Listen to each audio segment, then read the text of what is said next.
we'll see how we can derive the relation between EMF and current using analytical method. See, when we talk about analytical method, it's just mathematical treatment. Okay, so we integrate, we differentiate, we find the current, we find the EMF, find the relation. All right. Okay. Now, so what you have is, see, you have a series RLC circuit, and then a source of EMF E is given to it. Okay, and a current of I amperes flows through the circuit.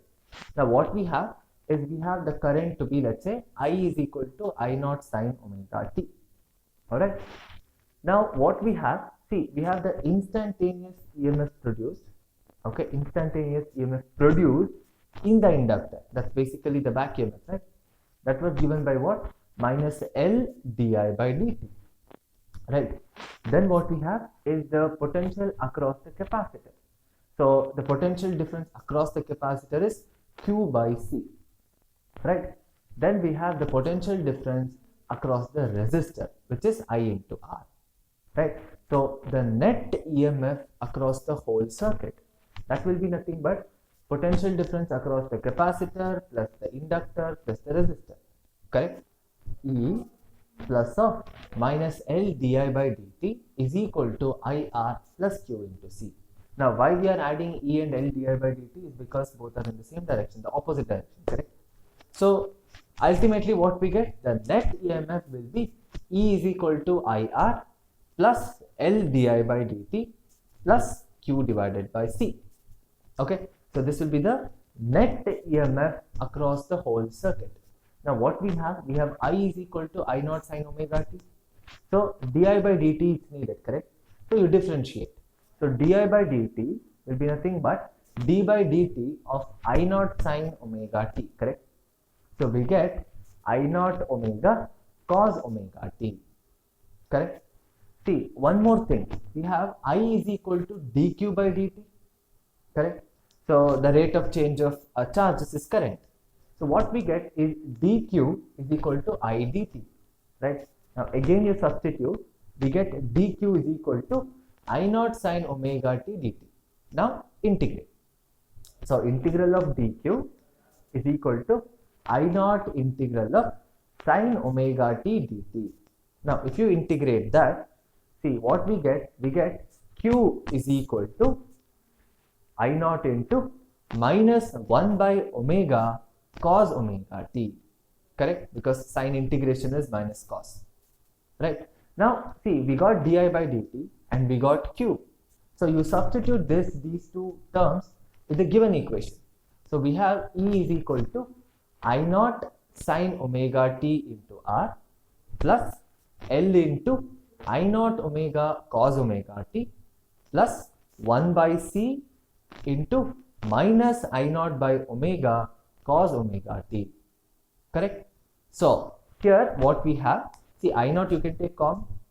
So, if you take I naught common, E is equal to I naught into R sine omega t plus omega L minus 1 by omega C into cos omega t.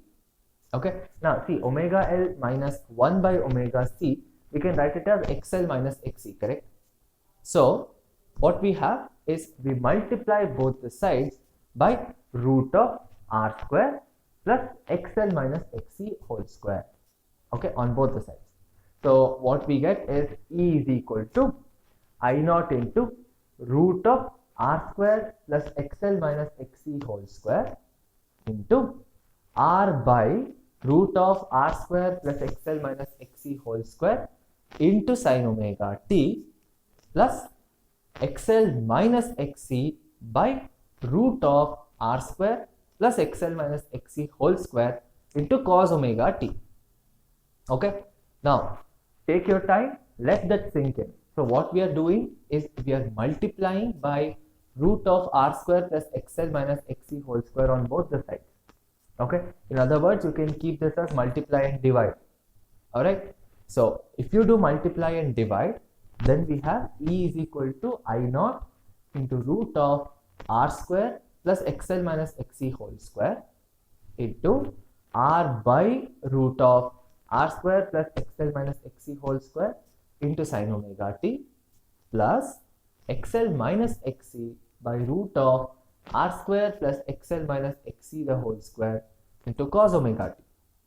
Okay, now suppose let's say we put r by root of r square plus xl minus xc whole square as cos phi, okay, and xl minus xc by root of r square plus xl minus xc whole square as sin phi. So what we end up with is E is equal to I naught into root of r square plus xl minus xc whole square into cos phi sin omega t plus sin phi cos omega t. Now see, the right side is nothing but sine of a plus b form, correct? So we end up with E is equal to I naught into root of r square plus xl minus xc whole square into sine of omega t plus phi. Okay, now see that root of r square plus xl minus xc whole square, it has the same dimension that of the resistance, correct? Or you can also say that's the impedance, right? So we can represent z is equal to root of r square plus xl minus xc whole square, right? Now further we have I naught into root of r square plus xl minus xc whole square, that's nothing but E naught, right? So what we get this as E is equal to E naught sine of omega t plus phi, correct? So we end up with this. So what we just got it here, so we got that the EMF is nothing but the E naught sine of omega t plus phi, meaning it's leading by some angle phi, correct? So this is what we got. Fine.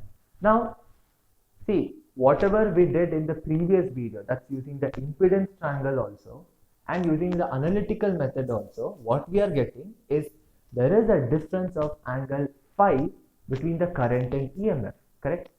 So in the previous video using the impedance triangle, the net voltage V was at an angle of phi, correct? So as you can look in the graph, the angle was phi.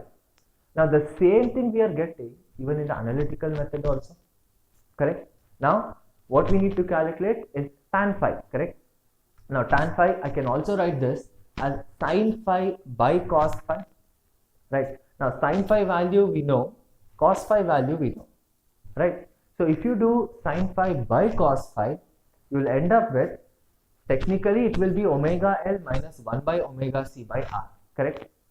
Or it's nothing but XL minus XC by R, correct? So the same thing we got it in the previous video also, correct? Using impedance triangle, meaning whether you do it analytically or using the triangle method, the tan phi value and the voltage will still be the same. Okay, so what we can conclude from this is if suppose XL value is more compared to XC, then the whole LCR circuit acts more inductive in nature. Okay, if XC value is more than XL, then the whole LCR circuit acts more like a capacitive circuit. Okay, so I want you guys to go through the video again, understand the derivation. Alright, so go through it properly because it's a very, very important concept.